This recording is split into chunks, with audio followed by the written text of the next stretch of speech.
Eu sou humano e, portanto, nada do que é humano me é estranho.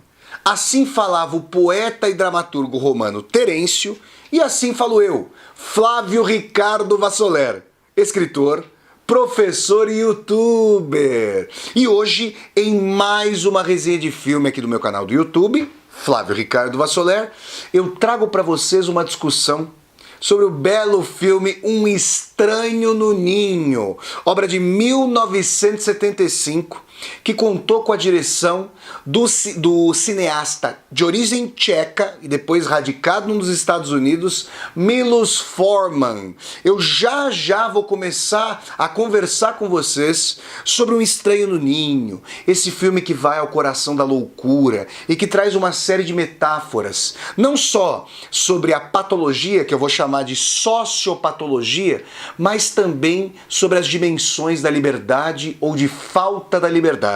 Mas antes, eu quero conversar com você que está assistindo a essa resenha. Se você está chegando ao canal pela primeira vez, seja muito bem-vindo e bem-vindo. Eu peço que você se inscreva aqui no canal e toque a sinetinha para poder receber as notificações. E se, ao fim dessa resenha, você gostar do conteúdo da discussão, dê um like no vídeo, curta o vídeo e deixe também aqui o seu comentário embaixo desse vídeo para que eu possa conversar com você, além de disseminar o vídeo aí pelas redes sociais para que nós possamos chegar cada vez mais e mais pessoas. Tudo bem? Então vamos lá, gente. Um Estranho no Ninho, filme de 1975, que contou com a direção do cineasta tcheco, depois radicado nos Estados Unidos, Milos Forman. De que trata Um Estranho no Ninho? Bom, nós temos ali como protagonista o nosso querido Jack Nicholson, que vai fazer, vai interpretar, e eu diria mais, como vocês já estão acostumados e acostumadas, ele vai eternizar a personagem de Randall McMurphy. Nós estamos ali numa instituição psiquiátrica. Mas Flávio, é um manicômio? É um manicômio judiciário? O que está acontecendo? É uma coisa meio que indeterminada e eu vou explicar para vocês por quê. O Randall McMurphy vem de uma prisão. Então ele era um prisioneiro, ele estava lá por roubo, por agressão, várias acusações, várias reincidências de assault, como se diz em inglês, de agressão. E ele estava indo lá para essa instituição psiquiátrica para que ele fosse avaliado. Era Randall McMurphy louco ou não? Aparentemente, ali em meados da década de 60 do século XX, lá nos Estados Unidos, o Randall McMurphy teria que trabalhar na prisão. Ele como que estava dando, digamos, um migué, ele estava dando um jeito de não trabalhar e como que alegava insanidade. Então ele estava indo para essa instituição para que se determinasse. Ele era louco, então ele era inimputável em termos penais, ou seja, não responsável por suas próprias ações, porque era, digamos, um louco, um camarada tresvariado, então ele poderia ser encaminhado para o manicômio judiciário. Ou então, não, ele estava ali dando o famoso migué, ele estava dando assim o seu jeitinho para não trabalhar na prisão, então ele seria reencaminhado para o presídio de onde viera. Essa é a questão que faz com que, logo no início do filme, nós lidemos com Randall McMurphy, essa personagem ali do Jack Nicholson. É o Jack Nicholson novinho, acho que tinha pouco mais de 30 anos. Esse filme, como eu disse a vocês, é de 1975. Uma coisa assim, simplesmente interessante, como vocês vão ver. Chega o Jack Nicholson, chega o Randall McMurphy a essa instituição psiquiátrica e ele vai lidar com uma série de internos. Nós não sabemos quando no início do filme, mas ao longo do filme a gente fica sabendo que a maior parte desses internos não é de pessoas que estão lá internadas compulsoriamente. A maior parte dos internos ali é de pessoas que se voluntariaram, que quiseram estar ali. É uma questão extremamente espinhosa com a qual a gente vai lidar. Por quê? Porque o Randall McMurphy ele vem para ser a centelha de discórdia nessa instituição que tem toda uma rotina autoritária, levada à mão de ferro pela enfermeira Ratched, a senhora Ratched. Ela ali, vestida impecavelmente, com sua bata branca, com um cabelo que não tem um fio fora de lugar. Vocês veem que o cuidado do Milos Forman para compor as personagens é bem interessante. O que tem o Jack Nicholson, com a sua sobrancelha inusitada, com a sua ponta triangular, com seu rosto tresvariado, tem a senhora Ratched, a enfermeira responsável ali pela instituição, totalmente asseada, tem um determinado momento, vocês vão ver, quando acontece uma festa totalmente tresloucada na instituição psiquiátrica, o chapéu o chapéuzinho de enfermeira da senhora Ratched se vê todo sujo, ela mal consegue tocá-lo, o chapéu ali tá transpassado de nódoas, de manchas, ela mal consegue se aproximar, porque justamente ela não poderia ser a figura mais antípoda em relação ao Jack Nicholson. O que tem o Jack Nicholson de tresloucado, tem a senhora Ratched de autoritária e ordenada. E obviamente que a trama vai fazer com que ambos colidam. Então vejam vocês, existem ali os internos, existe ali um interno que é voluntário, vejam a tristeza, e ele não lida bem com a sua esposa. E a senhora Ratched, como é comum, nós certamente já vimos, né, por recebermos muitos filmes dos Estados Unidos aqui na televisão brasileira, historicamente, a gente entra em contato com essa tradição estadunidense de fazer terapia em grupo, os alcoólicos anônimos, os narcóticos anônimos. Isso vai acontecer também na instituição ali psiquiátrica. E o que está sendo posto? Todas as questões dos internos são debatidas coletivamente por meio de uma condução ali com a senhora Ratched. Algumas questões são até interessantes para serem debatidas coletivamente, mas existem pontos ali bastante espinhosos e íntimos, e alguns internos não querem fazer. Vale frisar que é uma instituição masculina, e alguns internos não querem fazer o debate das suas intimidades diante dos demais. Mas a senhora Ratched com a sua assistente ali não querem nem saber. Elas vão colocando e as conversas têm que ser postas. E num determinado momento a gente fica sabendo que um dos internos tem um problema eventualmente para lidar com a sua esposa. É insinuada pelos internos ali uma possível homossexualidade por parte daquele interno que tem dificuldade para lidar com a esposa, quiçá sexualmente. E ali começa toda uma discussão, os internos se mostram tresloucados, o Randall McMurphy, que é uma figura ali extremamente ácida, sardônica, irônica, incita os internos ali às piadas e tudo mais. Mas logo depois dessa sessão coletiva de troca de ideias, ou na verdade de imposição da intimidade em face dos demais, chega a hora do remédio. E isso é colocado todo santo dia. Se alguém não quiser tomar, vai ter que tomar, seja por via oral deliberada, ou seja, por escolha, seja por intermédio da coerção dos enfermeiros. Essa é uma questão ali muito forte na instituição. Então, nós temos, quando vocês, por exemplo, se vocês forem ler o livro do Erving Goffman, salvo engano, um sociólogo de origem canadense ou estadunidense, depois eu coloco aqui na descrição do vídeo as referências para esse livro, Manicômios, Prisões e Conventos. É um livro clássico da sociologia ali, das instituições tidas como totais, das instituições de vigilância, que fazem com que as pessoas percam o tamanho do cabelo, a barba que podem usar, a vestimenta que levam, o horário em que acorda, o horário em que acordam, o horário em que vão dormir. Tudo isso é mediado. Tudo isso é estruturado de fora, exteriormente, de forma exógena, pelas autoridades. Muitas vezes se perde ali o próprio nome, não é o caso nessa instituição, que é semitotal, porque ela é uma instituição muito mais de encaminhamento e que envolve internação, por vezes deliberada e voluntária, mas é importante dizer que o Goffman ele vai colocar essas questões de perda da própria individualidade como uma das características fundamentais de instituições totais de vigilância. E aí, o Randall McMurphy é alguém que afirma a sua própria deliberação. Por que ele havia sido preso? Bom, além das questões de agressão, quando ele vai conversar com o diretor da instituição psiquiátrica, é imputada a ele a acusação de ter feito sexo com uma moça menor de idade, salvo engano ali de 15 anos. Houve segundo que ele coloca, consenso. Obviamente que isso é uma questão tétrica, que deve ser condenada, é claro, na postura do Randall McMurphy, mas de qualquer maneira, a gente fica sabendo que ele não é doidivanas coisa nenhuma, de que ele é uma figura ali rebelde, uma figura que tem um ímpeto muito indômito e muito próprio autóctone de liberdade. Ele quer se autodeterminar. Ele é uma figura ali que tem uma lascívia, uma volúpia sexual muito grande, e o que ele vai fazer é lançar mão do entendimento, da compreensão daquela rotina para propriamente subvertê-la.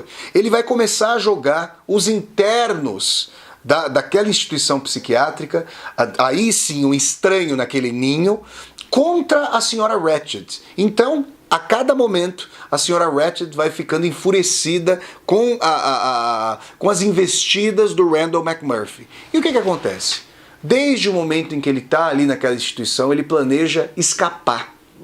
E tem ali um interno que é a figura mais taciturna, mais calada, mas ao mesmo tempo uma fortaleza, um homem ali gigantesco, que parece ali ter uma ascendência dos primeiros habitantes dos Estados Unidos, dos indígenas estadunidenses. É uma figura que não fala, não ouve e só vê. Então ele fica na dele. O Randall McMurphy, desde o começo ali do filme, tenta fazer contato com esse interno, que parece uma montanha, e ele sempre fica quieto. Acontece que o Randall McMurphy tem um jeito de chamar as pessoas à baila. Ele passa a comandar o carteado. Ele faz com que os internos apostem cigarros, que invariavelmente nessas instituições se transformam no dinheiro, na moeda de troca ali dos trânsitos entre os detentos, ou no caso os internos. E o time dos internos começa a jogar basquete, um basquete contraposto aos enfermeiros. Eles começam a falar de si, eles começam a ter vez e voz. E chega um momento muito importante em que o Randall McMurphy quer propor um seio mesmo de democracia naquela instituição total. Ele quer propor aos internos que todos possam assistir ao jogo inicial do campeonato de beisebol dos Estados Unidos. Pra vocês terem uma ideia, gente, eu morei nos Estados Unidos, para nós aqui, obviamente, o beisebol não faz sentido como esporte tradicional do Brasil. Mas nos Estados Unidos, o beisebol supera o basquete, vejam vocês, basquete que é um esporte relativamente popular no Brasil, e supera inclusive o futebol americano. O esporte mais popular dos Estados Unidos é o beisebol.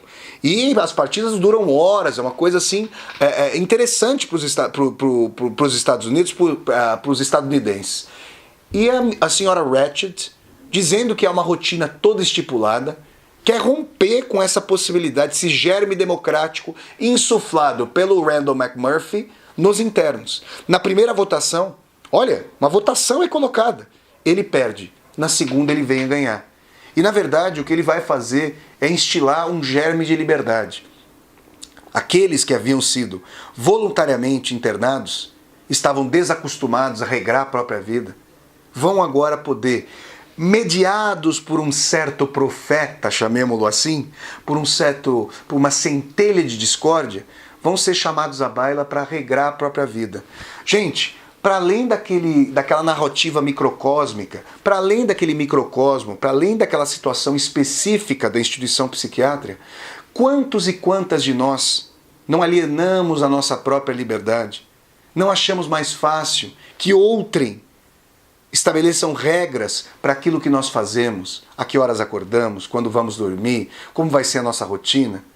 Nós reclamamos muitas vezes de falta de liberdade, de falta de tempo, da possibilidade de nos autodeterminarmos. Mas, por vezes, quando saímos de férias, da escola, da faculdade, do trabalho, nós nos sentimos como baratas tontas, sem que nós possamos nos autodeterminar. Nos falta aquela dimensão, aquela baliza de regramento da nossa vida. E quando nós temos que nos colocar, determinar o que vamos fazer no nosso dia, como que sentimos falta dessa determinação exterior. Não é à toa que no grande romance, a obra-mor de Fyodor Mikhailovich Dostoiévski, esse grande autor russo, Os Irmãos Karamazov, o maior romance que eu já li ao longo desses meus 39 anos, a personagem mora ali, uma das grandes personagens do romance, o grande inquisidor, vai dizer que não há angústia maior para o homem e para a mulher do que encontrar alguém diante de quem ele e ela possam se ajoelhar. Se nós observarmos a história humana, uma história de assimetria, uma história de hierarquia, uma história de desigualdade, aquilo que a gente vai encontrar é justamente a dimensão de que homens e mulheres buscam líderes, buscam alguém diante de quem possam se curvar, buscam alguém que determine as suas próprias ações. Alguns não, os poucos, como Randall McMurphy, que vai ser um germe de liderança. É que eu quero mostrar a vocês que existe como que uma crônica de um conflito anunciado. Randall McMurphy vai fazer com que os internos, em determinado momento, consigam escapar da instituição. Depois eles são presos novamente. Mas eles vão roubar um ônibus. Eles vão embarcar, eles vão entrar em alto mar para pescar em peixes enormes. E mais, num determinado momento, Randall McMurphy vai conseguir, subornando ali os funcionários da instituição, fazer com que algumas amigas dele venham para a instituição para que eles consigam fazer uma festa. Nessa festa, o Billy, que é um rapaz ali gago, um rapaz que tem dificuldade de falar da sua intimidade, um rapaz que passa por coerção por parte da mãe que o internou, esse rapaz vai se engraçar com a amiga do Randall McMurphy. É uma coisa ali, você percebe, bastante deslocada, porque o Randall McMurphy sai com essa moça, né? Ela é como que uma namorada eventual do Randall McMurphy, mas ao mesmo tempo ele vai dizer para ela, olha, fique com o Billy aqui, saia com ele por essa noite. E como que o Billy teria perdido a virgindade. Quando a senhora Ratched humilha o Billy diante de todos, chegando ali à instituição psiquiátrica e vendo a balbúrdia, a festa tresloucada, a desordem, todo aquele caos de vida pulsante, ela que coage os demais, porque inclusive aquele que coage os demais e coloca aos demais aquilo que não pode ser feito é o primeiro a ser coagido ou coagida, é o primeiro a ser castrado e castrada. E ali a senhora Ratched vai humilhar o Billy diante de todos, com um moralismo tacanho, dizendo que vai contar para a mãe do Billy o que ele havia feito naquela noite, saindo com a moça. E o Billy, humilhado, esmagado, com medo da própria mãe, que a gente bem poderia imaginar que seria ali um duplo da senhora Ratched, o Billy vai fugir, vai entrar numa sala e vai se matar. Ele vai cortar os próprios pulsos, com medo das consequências. É muito triste que a gente veja uma pessoa vivendo a pletora de liberdade e depois tendo que se ver com autoritarismo, com moralismo, com castração. E autoritarismo, historicamente, sobretudo aqui no Ocidente judaico-cristão, esse autoritarismo tem muito a ver com sequestro da libido e da liberdade sexual. No caso do Billy, quando ele teve que lidar com isso e eventualmente teria que se explicar, por que se explicar numa noite de amor? Para sua mãe, ele optou por sair desse mundo, por cortar os próprios pulsos com um caco de vidro.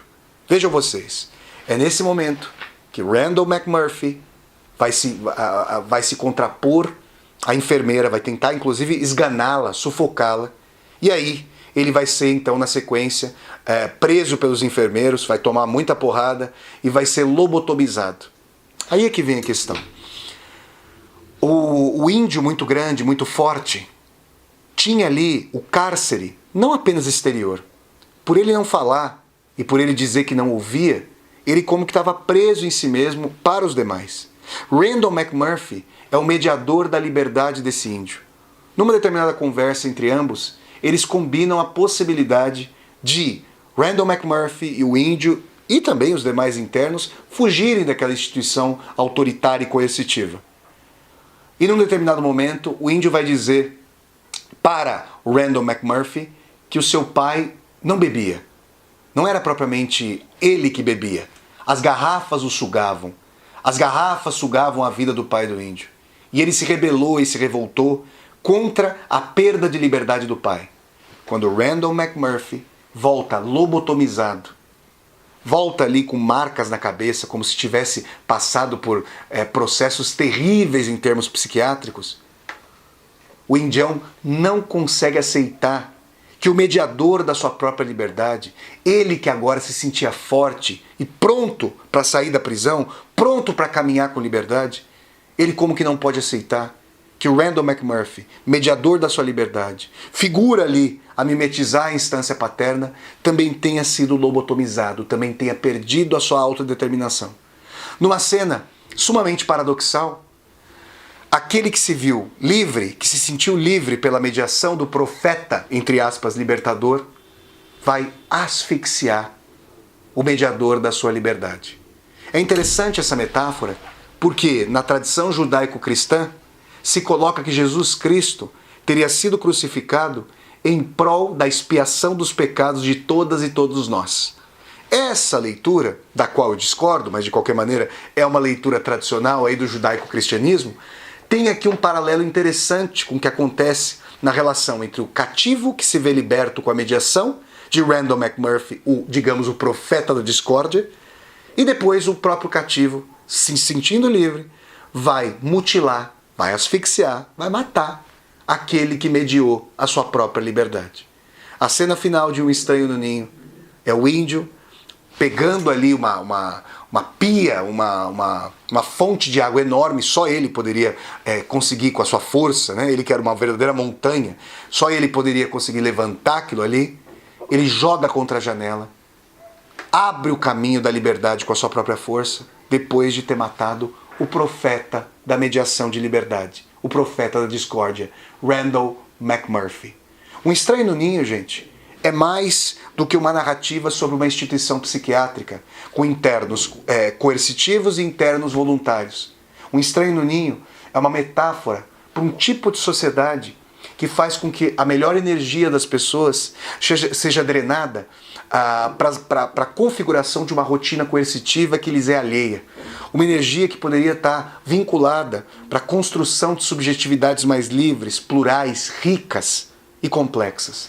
Um Estranho no Ninho faz com que nós pensemos que, se somos comuns ao ninho, se somos pessoas destinadas a um ninho, que é menos um ninho de acalento e muito mais um ninho de coerção, essa estranheza é aquilo que mais nos configura como sujeitos potenciais de liberdade. O estranho é que deveria ser a base mesma para uma vida maior. Essa foi, gente, uma resenha sobre o filme Um Estranho no Ninho. Obra-prima ali do diretor de origem tcheca, radicado nos Estados Unidos, Milos Forman. Filme de 1975, e eu quero frisar aqui ao fim e ao cabo, que traz como protagonista o Jack Nicholson, esse importante ator estadunidense, que interpreta, e eu diria mais, eterniza a personagem Randall McMurphy. Se vocês gostaram demais essa resenha de filme aqui do meu canal, eu peço que vocês deem um like no vídeo, curtam o vídeo e disseminem o vídeo pelas redes sociais para que nós possamos chegar cada vez mais e mais pessoas. Se você está chegando ao canal pela primeira vez, seja muito bem-vindo e bem-vindo. Eu peço que você se inscreva aqui no canal e toque a sinetinha para poder receber as notificações. Deixe também aqui embaixo do vídeo o seu comentário para que eu possa conversar com você. E mais, aqui embaixo do vídeo você vai encontrar uma tecla chamada Seja Membro. Se você quiser apoiar a feitura dos vídeos desse canal, se você quiser dar um apoio financeiro para que eu possa continuar a produzir as aulas ao vivo, as resenhas de filmes, as resenhas de livros e as leituras, considere a possibilidade de se tornar membro humanista aqui do canal nas 4 faixas propostas. Você vai contribuir muito para a continuidade aqui do canal. Então é isso, gente. Um grande abraço a todas e a todos. Até a próxima resenha de filme. As resenhas de filme acontecem todos os sábados às 10 horas da manhã. Um abraço, gente. Até a próxima e tchau, tchau!